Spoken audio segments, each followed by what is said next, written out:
pagkatao ko, mula makilala ka, Jesus. Pananalig ko'y tumibay, buong tiwala ay binigay sa'yo lamang, Jesus. Pananalig ko.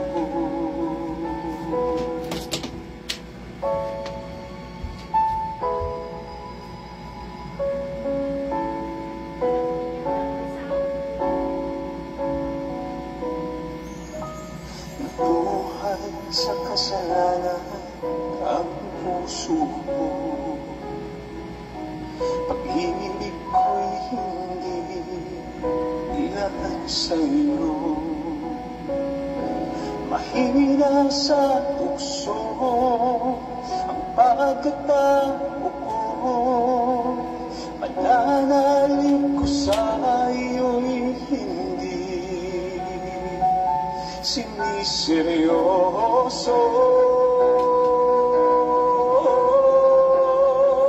Ngunit ngayon'y nagbago na ang pagkatao ko, mula nang makilala ka, Jesus. Pananalig ko'y tumibay, buong tiwala ay binigay sa'yo lamang, Jesus. Pananalig ko.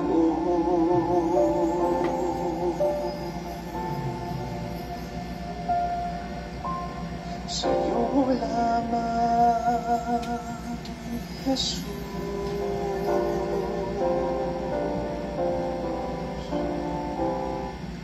Pananalig ko.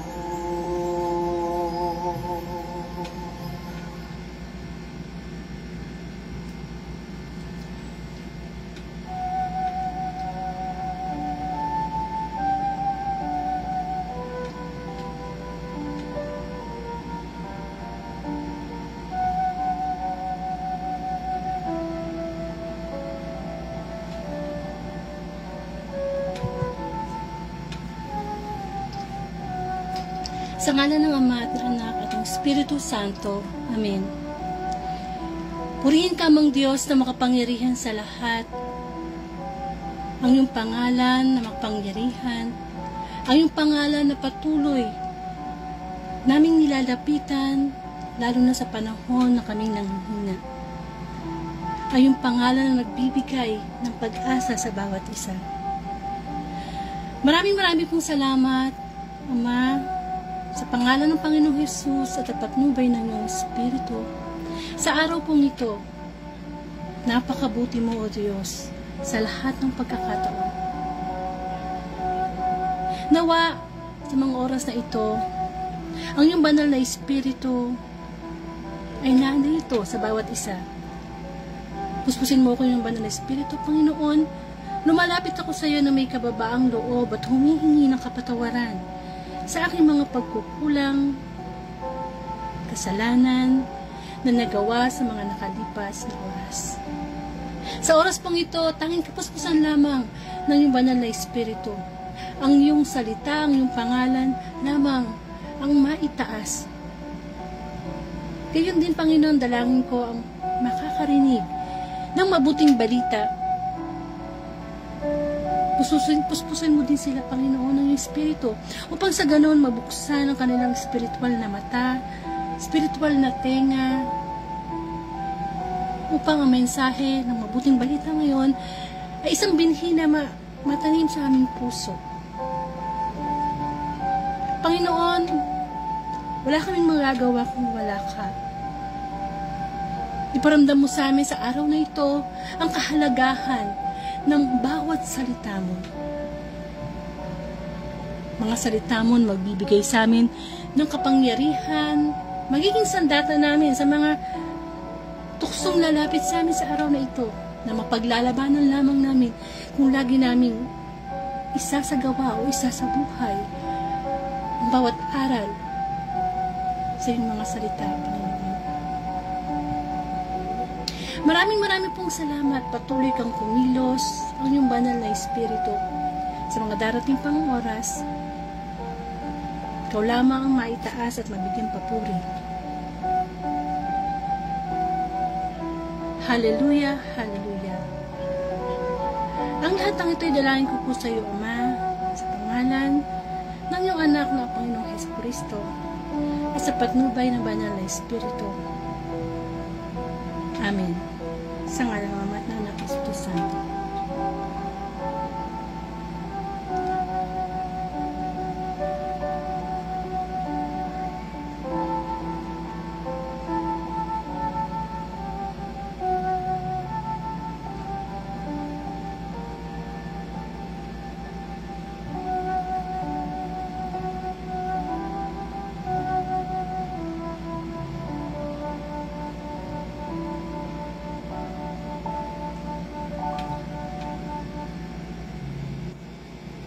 Bigyan po natin ng parangal ang mabuting balita.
Ang mabuting balita ayon kay San Mateo. Papuri sa iyo, Panginoon. Ang talinghaga tungkol sa dalawang anak. Anong palagay ninyo rito? May isang tao na may dalawang anak na lalaki. Lumapit siya sa nakakatanda at sinabi, "Anak, lumabas ka at magtrabaho sa ubasan ngayon."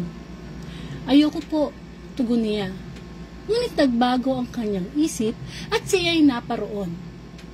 Lumapit din ang ama sa ikalawa at gayon din ang kanyang sinabi. "Opo," tugon nito. Ngunit hindi naman naparoon. Sino sa dalawa ang sumunod sa kalooban ng kanyang ama?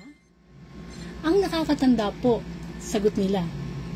Sinabi sa kanila ni Jesus, "Sinasabi ko sa inyo, ang mga publikano at pasasamang babae nauuna pa sa inyong pasakop sa paghahari ng Diyos. Sapagkat naparito sa inyo si Juan at ipinakilala ang matuwid na pamumuhay at hindi niyo siya pinaniniwalaan. Ngunit pinaniwalaan siya ng mga publikano at masasamang babae. Nakita ninyo ito, subalit hindi pa rin kayo nagsisi at naniwala sa Kanya." Ang mabuting balita ng Panginoon. Pinupuri kita, Panginoong Jesucristo. Amen. Isa pong pinagpalang umaga sa lahat. Napakabuti po ng Panginoon sapagkat ngayon po ay panibagong buwan na naman ng October 1, 2023. At every gising, every day is a blessing. Salamat sa Panginoon mula sa pagkakatulog natin. Muli tayong ginising upang muling mabuhay, muling pagkakataon. At alam naman po natin na bilang mga Katoliko, ako po isang Katolika, ako po si Sister Angie, at napakahalaga ng araw na ito sa ating mananampalataya, kung saan pahinga muna sa 6 na araw na pagtatrabaho at ang linggo ay para naman sa pagninilay natin sa Diyos sa Kanyang mga salita. pagsisimba. Maaari ang iba sa inyo ay nakapagsimba na. Maaari ang iba ay magsisimba pa lang. At mabuting gawain yan sapagkat ipinapakita natin ang pagganap sa pagmamahal natin sa ating Diyos na buhay. So, welcome po sa Word of God, kung saan sa tulong ng ating Panginoon, sa patnubay ng Banal na Espiritu, ay pagnilayan natin ang salita ng Diyos na itinuturing po nating pagkaing espiritual. At napakaganda po ngayon ng talinghaga, no? Lalo na sa atin, sa bawat isa sa atin, sapagkat naman talaga naman, kapag tayo ay nakakarinig ng mabuting balita, sabi nga nagtatanim ang Diyos ng kanyang salita. Nagbibigay siya ng binhi. Depende na lang kung paano natin ito pinakikinggan at kung paano tutubo sa ating puso sa pamamagitan ng pagtupad sa kanyang kalooban. So, usong-usong ngayon, di ba, yung mga live selling, no? Lalo na nung panahon talaga na nasa height ng pandemya. So, bakit nga ba nagla-live selling? Kasi nga, gustong kumita, gustong, di ba, nasa bahay ka lang, pwede kang ibenta kung ano yung gusto mong ibenta. Pero itong kamukha nito, may social media tayo, pwede natin gawin din tong live. Live sa pagpapahayag ng mabuting balita. No? Wala tayong binibenta ritong product. Pero ang pinipresent natin dito ay ang kabutihan ng Diyos. Amen. So, lahat tayo, may cellphone, lahat tayo gumagamit ng social media. Pwede rin natin itong gamitin, no? Lalo na kung nakaranas na tayo ng pag-ibig ng Diyos, pwede natin itong ibahagi sa iba. Ito na siguro yung pinakamagandang live na magagawa natin sa ating social media. So, balik po tayo dito sa tungkol sa mabuting balita sa araw na ito. So, yung tungkol sa talinghaga ng dalawang anak, so nagkaroon ng kwento, no, na mayroong isang tatay na may dalawang anak, yung panganay at saka yung bunso, na yung tatay nagbigay siya ng utos. Sabi niya, kinausap niya yung kanyang panganay na anak. At ang sabi, gustong pagtrabahuin sa kanyang ubasan. At anong sagot nung panganay na anak? Sabi, ayoko pumunta, no? Ayaw yung sumunod. Pero at the end, nagpunta din siya, o sumunod din siya dun sa utos ng tatay niya. So, kinausap din ng tatay yung bunso, at ganun din ang sinabi, inutusan. Pero hindi naman sumunod yung bunso. Umuo yung bunso, pero at the end, hindi naman siya nagpunta. So, kaya nga ang tanong ng Panginoon, ng tatay, ay tanong pala is, sino yung mas sumunod? Nakasunod doon sa utos ng tatay. At ang sagot, sino? Yung panganay. Kasi, humindi siya, pero at the end, sumunod siya. Amen. So, sa buhay po natin, may apply natin yung talinghaga na ito, na para tayo yung minsan, panganay na anak, minsan yung bunsok anak, na sumusunod minsan sa Diyos, minsan hindi. Amen. Pero, masasabi natin na ipinupunto ng binhi ng mabuting balita ay yung alam mo yon, yung word of honor, yung kahalagahan ng ating salita. Sa inyo ba, napakahalaga ba sa inyo yung salita ng isang tao? Pinanghahawakan nyo ba yon? Napakahalaga nun. Amen? Kumbaga, masasabi natin na ang Panginoong Jesus ay nagpakita ng perpektong halimbawa when it comes to word. Diba? Kahit alam niya na ang kanyang pagkakatamang tao ay magdudulot sa kanya ng parusa, pagdurusa at the end, na napako siya sa krus, di po ba? Naghirap siya.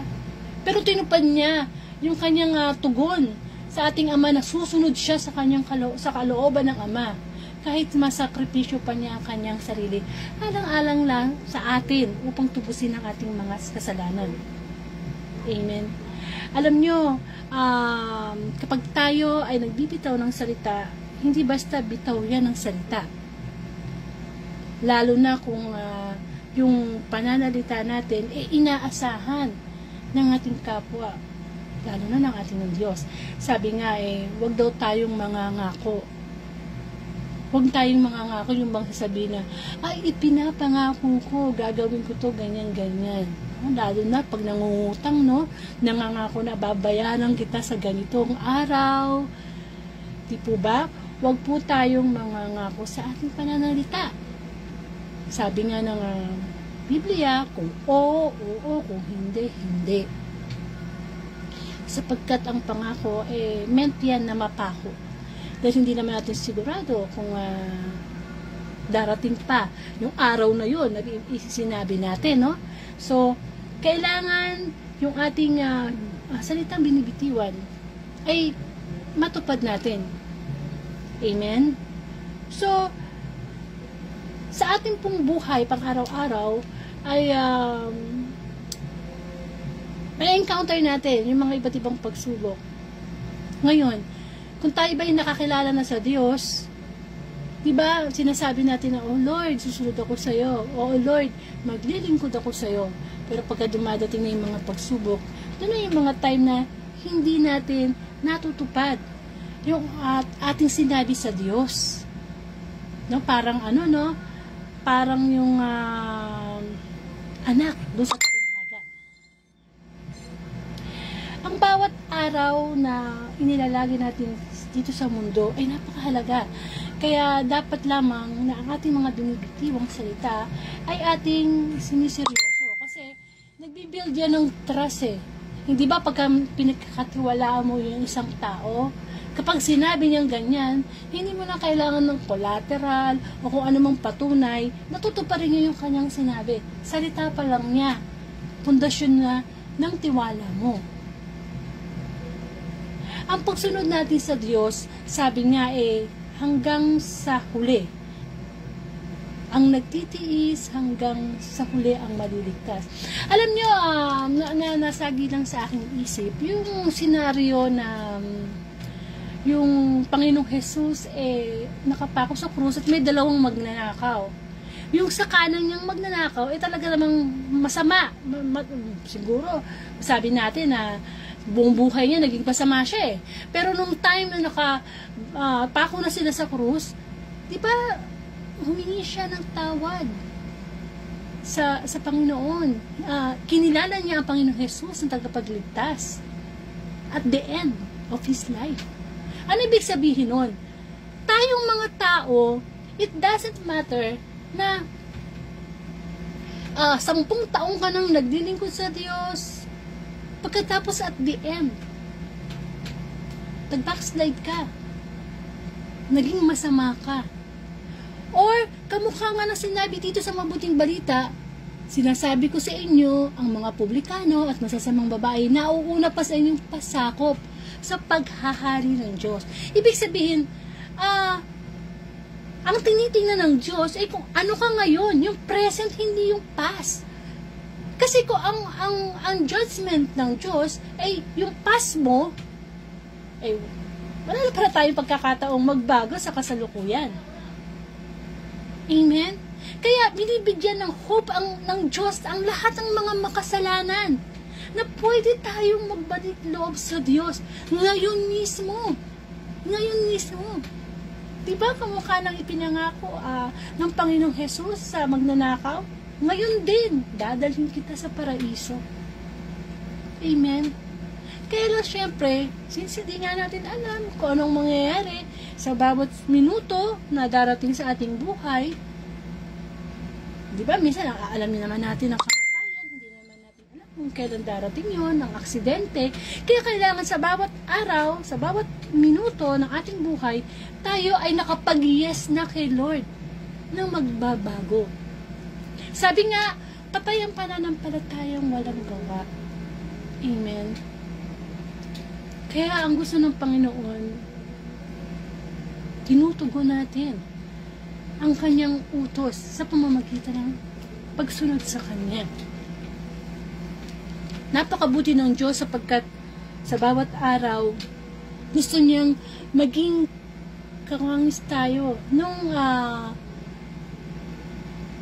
panganay na anak na maaring sa buhay natin, naging masama tayo, naging drug addict tayo noon, naging magnanakaw noon. Pero ang mahalaga, ano ka ngayon? Sino ka ngayon sa harapan ng Panginoon? Amen? Sapagkat ang Diyos ay mapagpatawad talaga.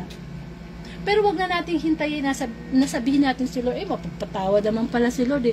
Bukas na ako magbabago, enjoy ko muna yung kasalanang ginagawa ko ngayon. Bukas na. Yun ang mahirap doon. Isapalaran natin ang ating kaluluwa. Amen. Kung tayo naglilingkod na sa Diyos, maglingkod na tayo ng tuloy-tuloy. Kung mabuti tayong tao, mabuti na tayong tao at the end. Yung end yung huli. Yun ang pinakamahalaga, yung moment na to. Yung pagbabalik loob sa Diyos. Amen po. Kaya, ang mabuting balita ngayon ay nag-iiwan ng binhi sa ating mga puso. Na magkaroon tayo ng pagtupad sa ating salita, lalo na kapag ang Diyos ang kinakausap natin. Amen? Integrity, integridad, paninindigan sa ating mga salita. Amen? Napakahalaga na isinasabuhay natin kung ano yung ating sinasabi. Kasi minsan, di ba, kahit minsan, hindi ka magsalita, makita ng tao kung paano ka namumuhay. Sino ba ang ating binibigyan parangal doon? Ang Panginoon. Amen? Sa ating pang-araw-araw na buhay, meron tayong mga plano, pangarap. Amen? Pero at the end of the day, lagi natin sasabihin na, Lord, let your will be done. Amen? Yung mga salita na yan, ang binibitiwan natin, ang madali naman talagang sabihin po yan, di ba? Pero dapat nakikita yan sa ating pamumuhay. Halimbawa nga lang dyan sa mag-asawa. Sa mag-asawa na kapag ikinakasal, di ba? Andyan ang mga binibitiwang salita. Yung salitang I do. Yung nangangako na magsasama sa hirap at ginhawa. Pero pagka nandun na yung pagsubok sa buhay mag-asawa, ano nangyayari? Naghihiwalay. Kahit nagkaroon ng sumpaan, sa harap ng Diyos, sa harap ng Diyos. Amen? Kaya minsan talagang masasabi natin na madaling magsalita, mahirap sa gawa. Parang parang minsan meron din kasabihan yung action speaks louder than words. Amen? Nakikita yung bunga ng salita dun sa gawa. Kaya dapat lamang na palagi tayong umuoo sa kalooban ng Diyos at humihindi sa gusto ng diablong mangyari sa atin na tayo maano sa kasalanan. Kasi sa panahon natin ito, sa mundo natin ngayon, marami ang umuoo sa mga tawag ng laman, marami umuoo sa mga pagnanakaw, di ba? Sa gobyerno lang, hindi natin nilalahat. Pero di ba, pag panahon ng eleksyon, dami-dami nilang sinasabing mga pangako, at pag nandoon na sa pwesto, napako na. Amen? So, isa pa, di ba? Ang kahalagahan ng word of honor, kamukha ni Herodes, si Haring Herodes. Hindi ba na nagbitaw siya ng salita sa mga tao kasi sobra siyang nagandahan sa sayaw ni Salome. Ang sabi niya, sige, kahit anong gusto mo, ibibigay ko sa'yo, Salome. Ang ganda-ganda ng sayaw mo, nagustuhan ko. Anong gusto mo, kaharian ko, kayamanan ko. Hindi pa. Pero anong sabi ni Salome? Sige, ang gusto ko yung ulo ni Juan Bautista. Tameme si Herodes, no? Di na niyo mabawi Ang daming tao nakakarinig, no? Paano nila yung word of honor niya? Kailangan tuparin niya yun. So, yung mga ganong sitwasyon na masama yung hangarin ni Salome na ipapatay si Juan Bautista, papagutan ng ulo, pero di ba ginawa ni Herodes to fulfill His word of honor. Dito, kahiyaan na to. Ganito tayo di ba? Minsan gumagawa tayo ng kasalanan, kahiyaan na lang. Matupad ko to kahit kasalanan. At ito'y hindi kalooban ng Diyos. Sana in a positive way, ganun tayo, no? Kamukha ng mga santo na namatay, kamukha ni San Lorenzo Ruiz, na talaga kahit pahirapan siya physically, never niyang itinakwil ang kanyang pananampalataya sa Diyos. Never. Sana ganun tayo, no? Upang sa ganun, yung pagsunod natin sa kalooban ng Diyos, buhay man natin ang kapalit, at least yung buhay natin spiritual, hindi na sa sacrifice. Hindi na sa sacrifice. Amen? Ang talinghaga ngayon, muli tayong pinapaalalahanan na sa mga panahon na ito, tayo'y nabubuhay lamang sa habag ng Diyos. Wala tayong maipagmamalaki sa Panginoon. At magpuri tayo sa Diyos, magpasalamat tayo sa Diyos. Dahil ako, ikaw, lahat tayong mga makasalanan sa buong mundo ay patuloy na binibigyan ng Diyos ng pag-asa. Wag mong pakinggan yung sinasabi ng demonyo na, dati ka namang makasalanan na pumapatay ka ng tao nagdadrugs ka ay corrupt ka sa gobyerno Alam niyo, yung mga kasalanan natin, alam naman talaga ng Diyos yan Alam naman talaga ng Diyos yan. Huwag natin payagan na gamitin instrumento yon ng dyablo para, alam mo yun, i-push ka na, huwag kang magbago. Huwag kang magbago. Bagkus, yung mga naging kasalanan natin noon, maging aral sa atin yun, na huwag na natin gawin. Amen? Kasi talagang, habang lumalapit tayo sa Diyos, talagang magiging parang tayo bunsong anak dito sa talinghaga na oo lang ng oo sa Diyos. Ba't hindi ba natin ginagawa? Di po ba? Kung minsan nga naglilingkod na tayo sa Diyos, di ba? Behind pala ng paglilingkod natin, meron pa rin tayong ginagawang kasalanan. Kaya nga, di ba? Oo ba o hindi tayo sa Panginoon? Kung sa umuo tayo sa buhay natin. Amen? Kasi ayaw ng Diyos na tayo'y maligamgam. Alam mo yung maligamgam? Yung, di ba, yung pagpapainit tayo ng tubig pag maliligo, lalo na ngayon, no? Medyo may nararamdaman na natin yung lumalamig yung panahon. Para makaya ng katawan natin yung tubig sa paliligo. Kaya din ang gusto ng Diyos sa atin. Ayaw ng Diyos ng maligamgam. Gusto niya kung oo ka sa Kanya, oo, gawin natin sa tulong ng Diyos. Take note sa tulong ng Diyos. Kung hindi, hindi.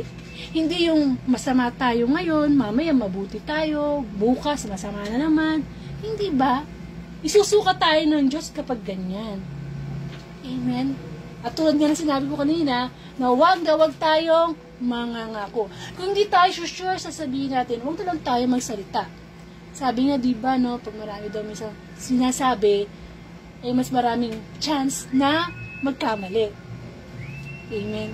Kumisan nga, no, isipin natin na, bago ko to sabihin, at dapat pag-isipan ko munang mabuti. Kasi, napakahalaga ng lumalabas sa ating bibig. Kaya nga daw sa ating bibig, meron munang ipin bago yung bibig kasi nga o yung lips kasi para isala muna yung ating sasabihin. Amen. Napakahalaga niyan. Sa social media nga lang, di po ba? Sa mga news nga lang itong mga napapanood natin yung bigla na lang nagagalit, bigla ka na lang tututukan ng barel, mga road rage, di po ba? Tapos makakapagsalita, makakapagmura ka na. Kasi alam natin ang salita, kapag nabitawan natin, di na natin mababawi yan. Kahit sabi pa natin 2 dekada na kayong magkaibigan. Once na may nasabi ka lang hindi maganda, pwede masira yun. Di mo natupad. How much more pa kaya kung sa Panginoon natin yun? Ginagawa. Diba? Sinasaktan natin siya. Niloloko natin siya. Amen. So, napakahalaga ng mabuting balita ngayon. Nagpapakita na nagtatanim sa atin ng Diyos ng binhi, ng pagtupad sa ating binibitiwang salita sa Panginoon. Salita, hindi pangako. Inulit ko, wag na wag tayong mangangako. Amen? At integridad sa sinasabi natin. Masasabi natin na kaya nating panindigan yung sinasabi natin. Amen? Kaya nga minsan, kapag tayo ay nagagalit, mas mabuti mga sigurong tahimik muna. O kung nagagalit yung tahimik ka muna kesa yung magbitaw ka ng salita na hindi mo naman pala kayang panindigan. Amen? So sana sa bawat isa na sa atin, mapagnilayan natin ang taninhaga tungkol sa dalawang anak.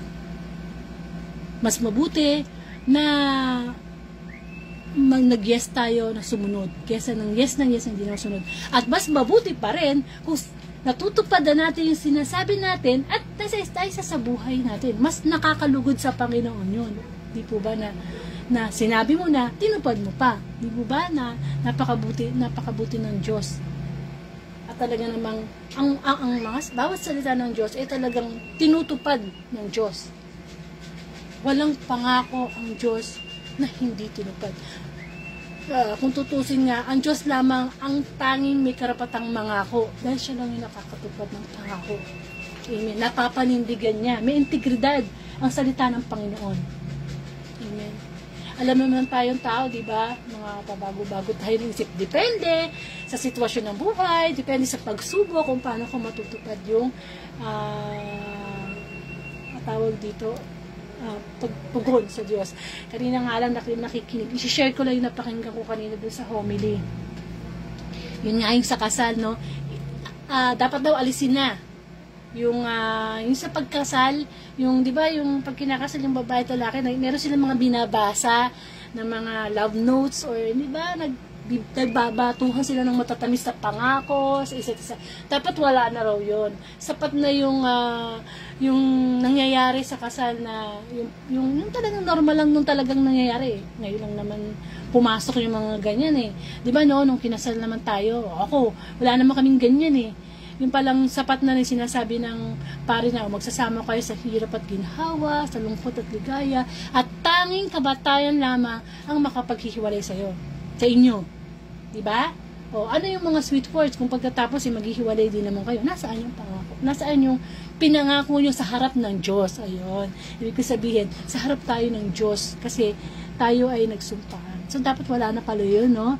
Kasi puro mga kumbaga flowering words lang yun eh.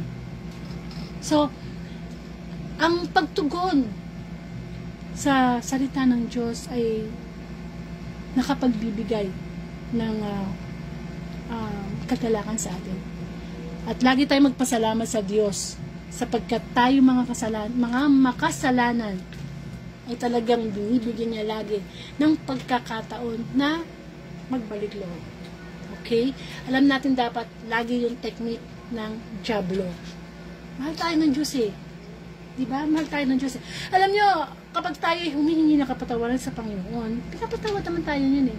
Kung bukal sa kalooban natin, ha? Yung ating paghingi ng tawad sa Panginoon, ha? Amen. At lagi tayo binibigyan ng pagkakataon na mag-yes sa Kanya. Mag-yes sa buhay na walang hanggan. Amen. Ang oras na ito, anong oras na ba? Ngayon ay October 1, 2023, 11:12 a.m. Ano tayo ngayon sa harap ng Panginoon? Yun ang mahalaga. Di ba? Yung mga nagpas nating naging kasalanan, kung hiningi natin ng tawad sa Panginoon, tapos na yun. Amen. Ang mahalaga yung ngayon. Kaya nga walang katapusan yung ngayon eh, hanggat may buhay tayo eh. Dapat lagi nating ipinagbubuti para sa Diyos. Amen. Kaya sana mga kapatid, ako, ikaw, tayong lahat, maging aware din tayo sa ating mga sinasabi. Lalo na kapag alam natin tayo'y madadala sa kasalanan. Mas mabuting magpigil, no? ng bibig. Huwag magsalita, manahimik kung kinakailangan. Lalo na pag panahong nagalit ka, depressed ka, down yung feelings mo, yung mind mo, di makapag-isip ng mabuti. Amen. And of course, yung integrity, yung paninindigan ng ating sinasabi. Sapagkat doon na nakikita minsan yung pagkatao natin, di ba? Pag sinabi mong babayaran kita, bayaran mo, di ba? O kaya pag sinabi mong sa mga magulang mo na mag-aaral po akong mabuti, mag-aaral kang mabuti. Amen. Kasi tayo din nangaanin yan. Tayo din nangaanin yan. Pag dumating yung pagkakataon na halimbawa na sa himlayan na tayo, may mga taong dadalaw sa ating burol, masasabi ng mga tao yun, ay, yung taong yan, may isang salita yan, tinulungan ako niyan, hindi ako pinabayaan yan, yung mga anak mo, sasabi, mabuting tataya, mabuting nanay yan, tinupad niya ang kanyang tungkulin bilang magulang. Hindi po ba? Ang pangako ng Diyos, kahit kailan, hindi nagbabago. Tayo lang talagang mga tao ang nagbabago. Pero, salamat sa Panginoon, buhay tayo ngayon, nakakarinig tayo ng mabuting balita. Pwede pa tayo magbago. Pwede pa tayong umuo ng umuo sa Diyos, pero tutuparin natin. Amen? So, sana po na-bless po tayo sa mabuting balita at kung hindi pa po tayo nakakapagsimba, nawa, isama natin sa panalangin natin ang ating word of honor at ang ating integridad ng ating salita sa Panginoon. Upang sa ganon, matulad tayo sa bunso na anak na sumunod sa kalooban ng Diyos. Amen. Tayo po'y magkaroon ng closing prayer. Ama namin, sumasalangit ka, sambahin ang ngalan mo, mapasa amin ang kaharian mo, sundin ang loob mo dito sa lupa para nasa langit. Bigyan mo po kami ng aming kakainin sa araw-araw, tawarin mo kami sa aming mga sala, para ng pagpapatawad namin sa nagkakasala sa amin. Huwag mo po kaming pahintuin sa tukso, ihadian mo po kami sa lahat ng masama. Amen. Salamat Panginoon sa iyong mensahe, napakabuti mo. Sa ngalan ng Ama at ng Anak at Espiritu Santo. Amen. Maraming pong salamat and to God be the glory.